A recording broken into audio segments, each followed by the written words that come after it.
Taylor, if you can go ahead and introduce yourself. Hi, ladies. My name is Taylor Adkins, and I am a physical therapist. I graduated from Mercer University's Doctor of Physical Therapy program in May of last year.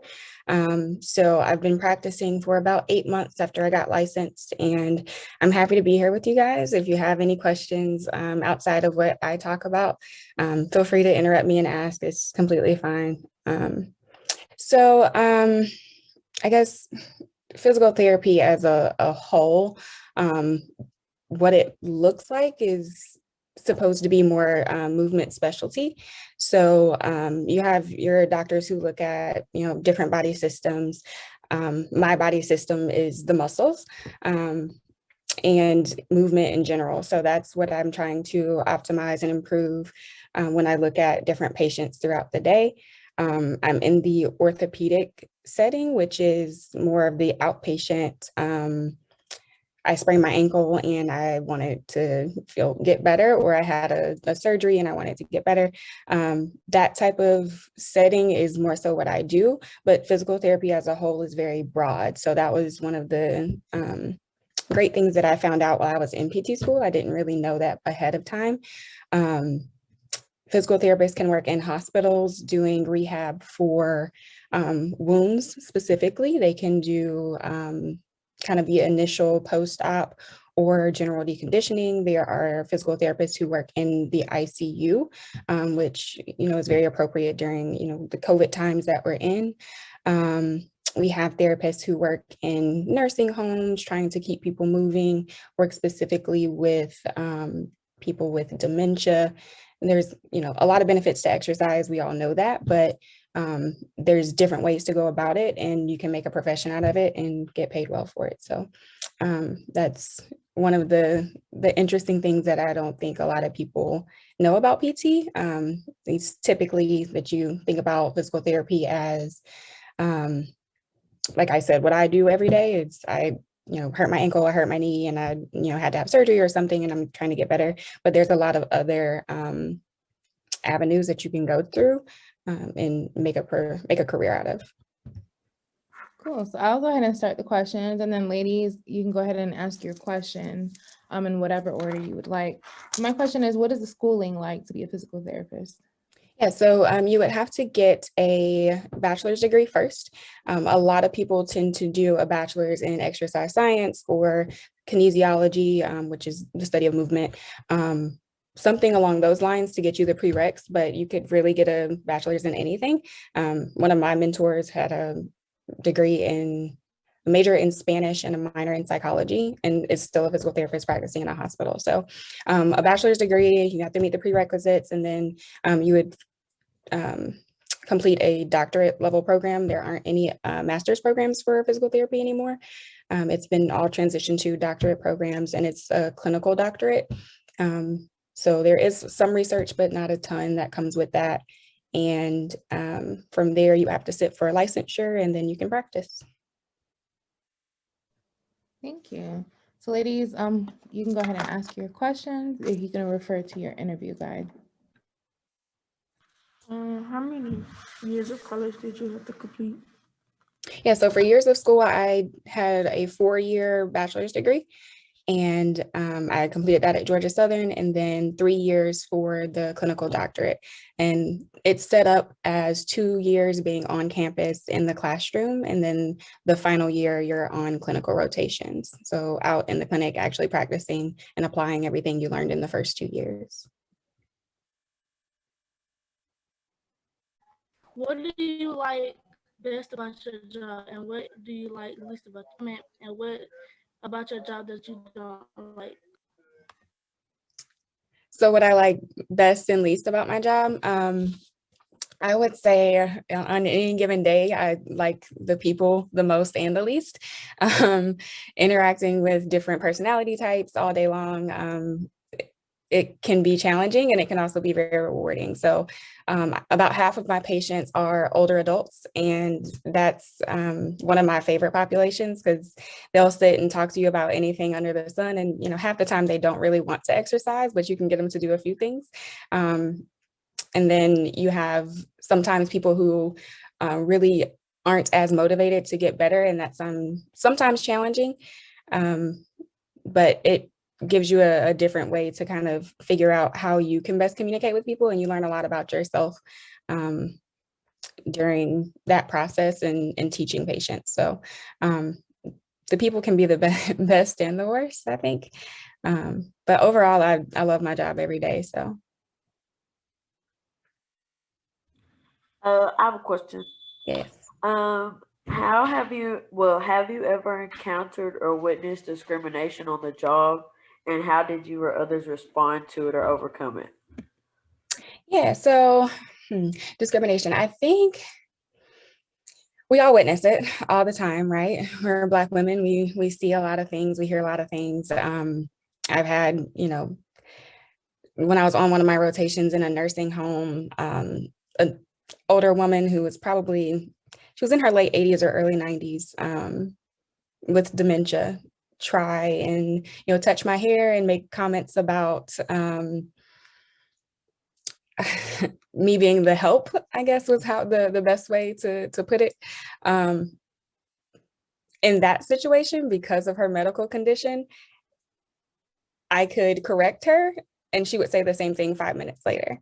So I have learned to pick and choose my battles, I think is the best way to describe that. And I also know my limitations as far as what populations I can treat and which ones I can effectively treat. I think in that situation, the first time it happened, I said something to her about it, and she was receptive, but with dementia, with that condition, and the level of progression that hers showed, she didn't remember the conversation 5 minutes later. So in other aspects, like with coworkers, I can say that I've experienced a couple of scenarios where like little slick comments were made, and my response was to not be as slick as I could have been back, but just correcting them in that moment without shedding a lot of light on it or bringing a lot of attention or causing a scene. It's easier for me to just say one thing, nip it in the bud, and continue on with my day in order to kind of protect my own energy. I think that's my best way to go about it. I haven't seen it as much dealing with other people, or like having to stick up for someone else, just because our clinic is really small and we don't have a ton of staff. Yeah, for me, it's easier to just go ahead and say something then and not let myself stew on it and keep moving forward. Okay, are there many Black women like working in your field? No, there are not a lot of Black people in general in physical therapy. I think the last time I pulled numbers, I was still a student, and of the, I don't know how many hundreds of thousands of students that are accepted into PT schools, it was less than 6% that are Black. And that's male and female. It was about a 60-40 split between males and females, with females being, there being more Black females in PT programs. Of that 6%, only about 3% actually graduate. And there are a lot of studies being done currently as looking into why. And a lot of times it's the rigor of it or the lack of sense of belonging. So that's one of the things that I'm working on within the state of Georgia. I work with the American Physical Therapy Association of Georgia. And I'm currently the vice chair of the Minority Mentoring Program. And our whole goal is to try and promote Black people and try and get us into the programs and into the PT programs and PTA programs, if that's what you're interested in, and make sure that you graduate once you do get accepted. So my mentor and I have about 30 students right now that we're kind of ushering through the different programs. There are 7 programs across the state. So, 7 PT programs across the state. Okay, so throughout the past 8 months, how has the diversity been between the patients and coworkers? How's the diversity been, meaning like the ratio of it, or how is it Yes, like interacting? how like interacting between the different cultures then. I mean, the clinic I work in, I'm in Stockbridge, so it's already a not as diverse area. The two other clinicians in my clinic one's a white man, one's a white female. Um, they have both been practicing for a very long time, so they can deal well with people. One of them better than the other. The white man is almost 70, so he comes with his own baggage. The white woman is almost 50, and she is she's more open-minded, I think, than the white male is. But from their perspective, they're fine. There are times when I've kind of watched interactions and you know, asked them would they treat other people the same way, and they assured me that they would. And you know, you can watch their interactions from there change going forward. As far as my end, interacting with, like I said, Stockbridge isn't really that diverse, so I do see a lot more white patients, and that's kind of across the board. Some are millionaires, some are, you know, struggling like everybody else. So it's, you try and treat people with respect, regardless of what they look like, and keep going from there. But in my clinic, it's not really an issue. And if it were, I would probably be the one to say something quick. And then, like I said, try and nip it in the bud and move forward. How physical is physical therapy, if that makes sense? Yes. How body mechanics? It can be labor intensive. It depends on kind of what your population is that day and what your caseload and what they need. So there are days when I do spend a lot more time doing manual work, and it's more, you know, upper extremity based. And then there's other days where I am just demonstrating exercises like on occasion throughout the day. So it's not as labor intensive. Physically, I would say at the end of the day, I'm tired either way, whether that's from mental energy expenditure or physical. It takes a lot of both, but it's worth it, I think. So, At what point did you know that that's something you wanted to do, to be a physical therapist?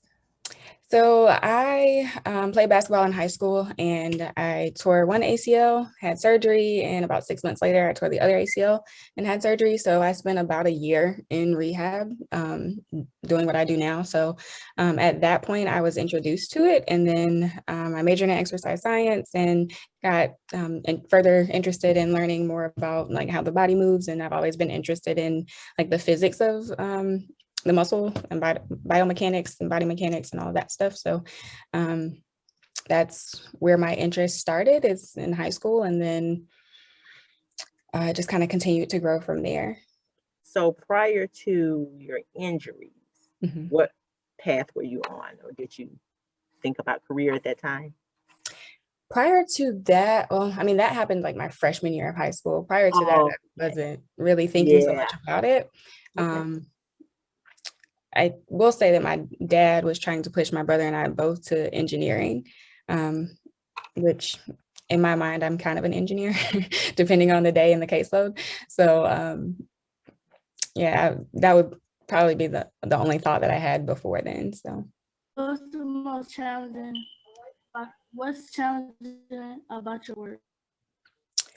Challenging, like I said, I think some days it's the people, some days it's just the mental tax sometimes it takes to try and diagnose what's going on. For example, I had a patient just last week who had an injury. It was several months ago. He didn't get the appropriate treatment because he was a work comp patient. And sometimes depending on your insurance, it changes your level of care, and it shouldn't, but it does. So he went about 2 months without getting treated, and they had just been giving him medication. So a lot of his symptoms and how he presented was masked. So I couldn't really tell everything that was going on with him just because he had been taking a lot of medication. Once the medication was out of his system, I had seen him twice at that point. He had a whole different presentation and trying to figure out, okay, what was actually damaged, which parts of his shoulder weren't functioning the way they were supposed to, and having to kind of go back and redo my initial evaluation during a treatment session just because it was a more challenging case. So things like that can make things more of a challenge. And then, sometimes the physical work that it takes if you're trying to move patients or something like that. But it's usually more mental than anything. Okay, I have a question. Yeah. So, do you think this could be like a lifelong career that you could retire from? Oh yeah, absolutely. That's one of the goals is to stay within the profession and stay practicing. But part of that, part of the reason why it's easy to say yes to that is that there are so many different avenues you can take. So like I said, I work in the outpatient orthopedic setting. If I get tired of this, I could go into a hospital setting and do something completely different, still within my license, but just have a different approach to the same treatments and the same knowledge that I already have. So it's a very diverse field, and you can make it whatever you want. What age range? You talked about working with older patients, but do you work with younger ones as well? Yeah, so the youngest patient I've seen, I did an eval Friday for a 9-year-old. She's a gymnast and has some knee pain. So it ranges. I've worked from about 9 is probably the youngest up to like 94. And so this speaker series is kind of like the beginning of a discussion and project-based learning unit with the girls on Henrietta Lacks. Gotcha. And so have you learned about Henrietta Lacks within like PT school? Is that something that's discussed? So not so much. We did have a research course. Like I said, it's a clinical doctorate, so we don't do a ton of like initiating any research, but we do have to know like how to read and decipher different research. So within that, we had to do like a training course that talks about all the different unethical things that happened that got us to the point where there are laws on who and what you can test and what disclosures you have to make and that type of thing. So it was touched on in a training course that we were given to do. It was never anything that was taught specifically. Like within the training course, it covered Henrietta Lacks and the Tuskegee experiment. And those were very brief discussions. So it wasn't anything that was truly highlighted. I think it should have been. I was aware of both of those things prior to PT school, but it wasn't anything that was highlighted specifically. When you talk about your field, the diversity, explain. When I think of physical therapy, I think of maybe working different body parts.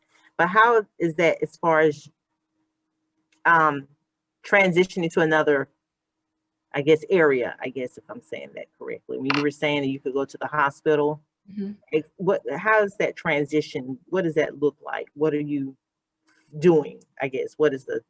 Yeah, so you're still looking at body parts. You're still looking at movement. It's just your focus is going to be a little different. So my focus right now is, musculoskeletal type injuries. If I change and went to the hospital, my focus would be more on function. So can you get to the toilet and back? Can you stand long enough to brush your teeth at the sink? Can you walk to your kitchen and back? Those are going to be my big areas of concern versus in the outpatient clinic. Typically your goals are looking at, can you get back to walking and running or throwing or whatever their goals may be for why they came in or what their injury is. And that, that can vary drastically. If it were like a nursing home, it may be like I've treated a couple of patients with Parkinson's, and it may not be restorative that we're looking at. It's okay, you've kind of declined in this area. How can you better function as a person and try and gain as much independence as you can within your current situation, within your current body? Does that make sense? Yes, yes, yes. So, yes, so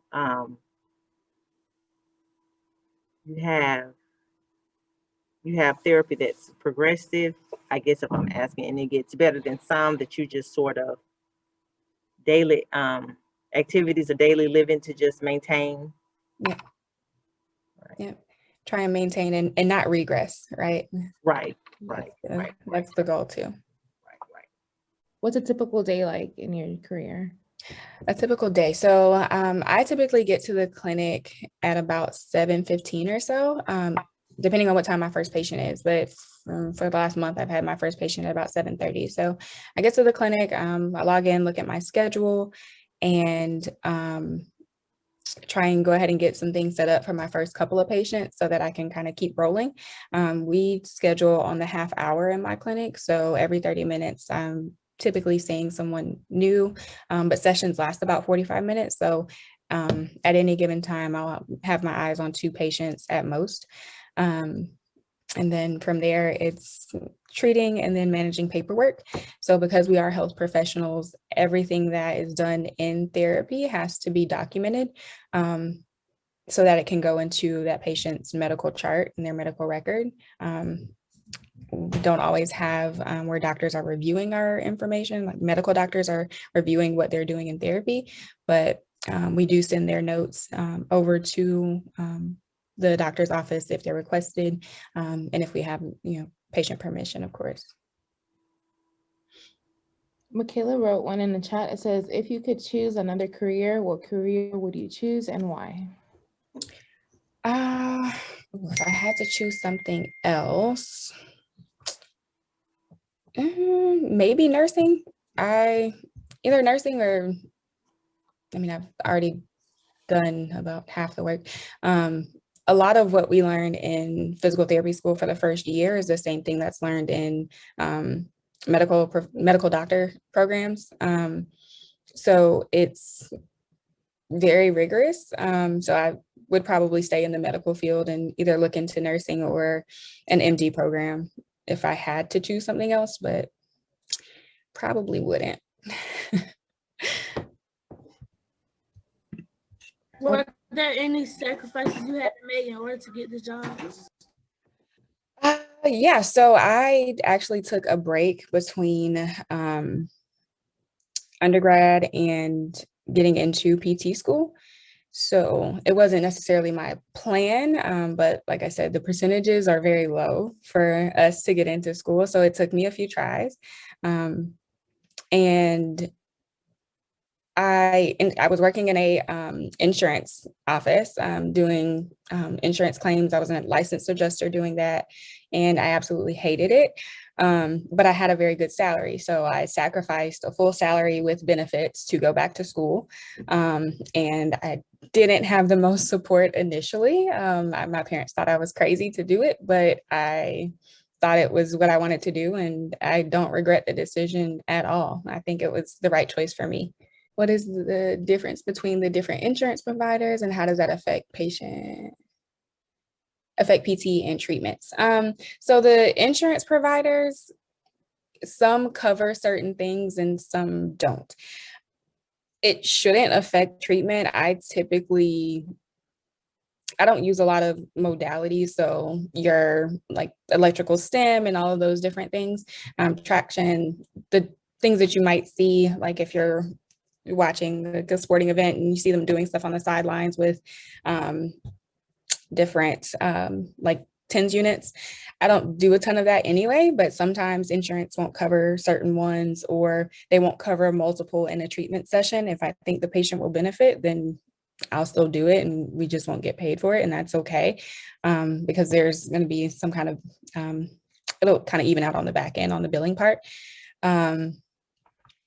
One thing for like Medicare, they don't cover, like treatment sessions have to be one-on-one. So we can't double book those, or we can't charge for as many units, which again, it evens out. I try not to let it make a difference in how I choose to treat, but I can't say that for every clinic. The clinicians in my clinic make the choice of what treatment is best for that patient, and that's what we do. And if it turns out that we don't really get paid for it on the back end, then so be it. The patient got better, then that's what we care about. So. And then Nunde, what made me choose this career? It was my own experience within PT and getting hurt in high school.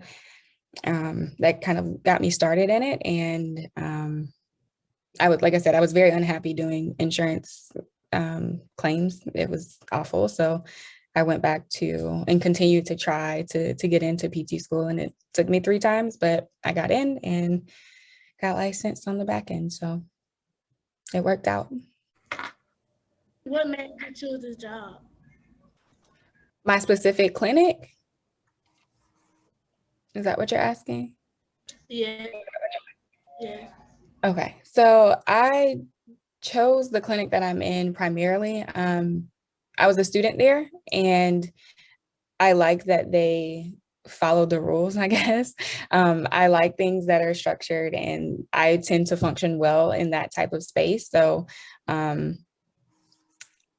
knowing that the patient was going to get what they came for, regardless of what their insurance was, or regardless of who they were, and I could really make a difference with certain patients that my other coworkers couldn't quite get to.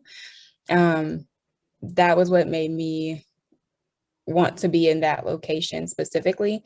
I do work in another clinic part-time, just because COVID has changed a lot of things, and not every clinic has picked back up as far as patient caseload. So I'm between 2 clinics right now, but I think that the clinic that I'm in primarily is the one that I want to stay in, and would eventually, if I do own my own clinic, that would be how I structure it. So I'm trying to learn as much as I can. I said, what do you look forward to in the future? Maybe owning my own clinic. Maybe I'm doing a couple of continuing ed courses right now, which is so once you get licensed, every year you have to do 30 credit hours worth of basically more school to maintain your license. And I'm learning different things to make myself a better clinician.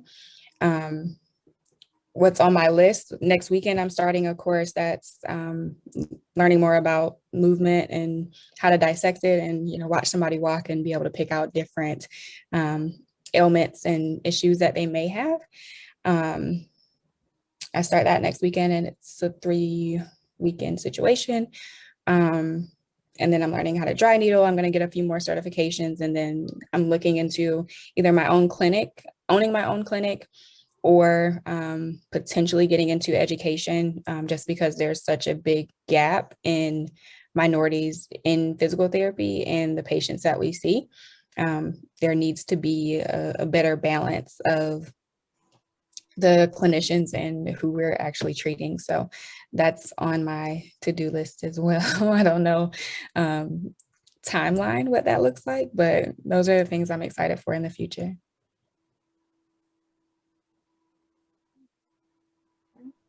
Michaela wrote in the chat, is it hard sometimes when giving people advice when you work with different people? Michaela, what do you mean by that? Is it hard talking to them? Because people are different. They don't like certain situations or something. You say they look at it a different way. Okay, yeah. Sometimes I have to change my approach and how I talk to people.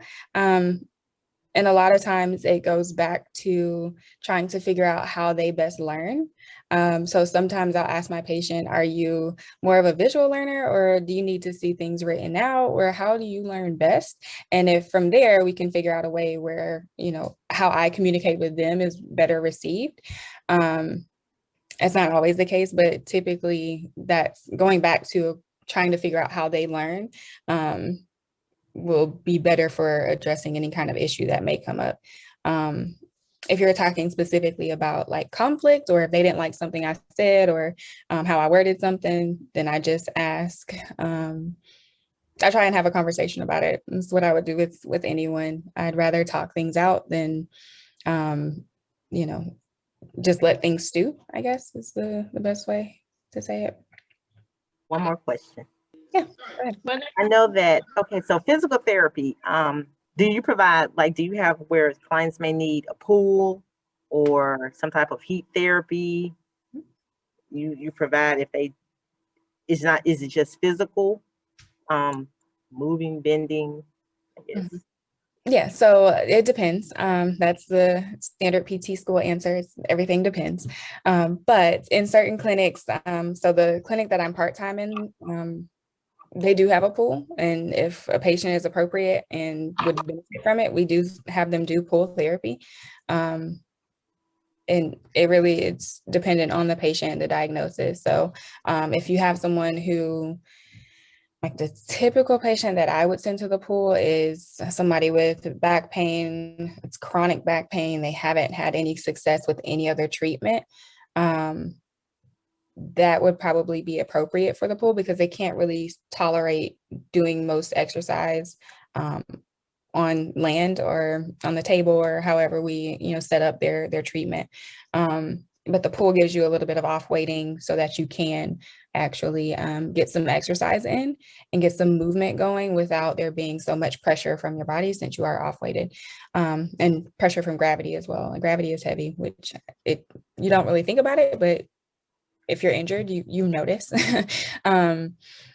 And then, the same thing with the different modalities. So for heat or ice or TENS or dry needling or whatever the case may be, it's just, whether or not the patient is appropriate for it. And if I don't do it, then I'm all for sending them somewhere where they can get the actual treatment that they need. Thank you. You're welcome. Did anyone ever give you good advice, and do you still stick to it? So like when you want to do like work, Yeah. So I guess my grandma, she's the sweetest thing. She's 83 now, and to this day, her advice to me every time we get off the phone is always do the best you can. There's nothing that's going to be hurt by you putting forth the maximum amount of effort. It doesn't matter how it turns out. If you know that you did your best, then that's all you can do. And you keep moving forward. So when I say I had very little support transitioning from a full-time job to going back to school, she and my brother were the only two that supported me. But yeah, that's always put forth your max effort. And, if it doesn't work out, you can't say that you didn't try. Well, thank you, Dr. Adkins, for your time. We really appreciate you pouring into the next generation of hopefully there's a future physical therapist in the group. We really do appreciate it. Ms. Blount, I don't know if you wanted to. Thank you. Yes, I really appreciate that information. Very, very, very knowledgeable and good information, good foundational information. I really appreciate that. We appreciate that. Young ladies. Thank you, ma'am. You're more than welcome. Thank you. Thank you.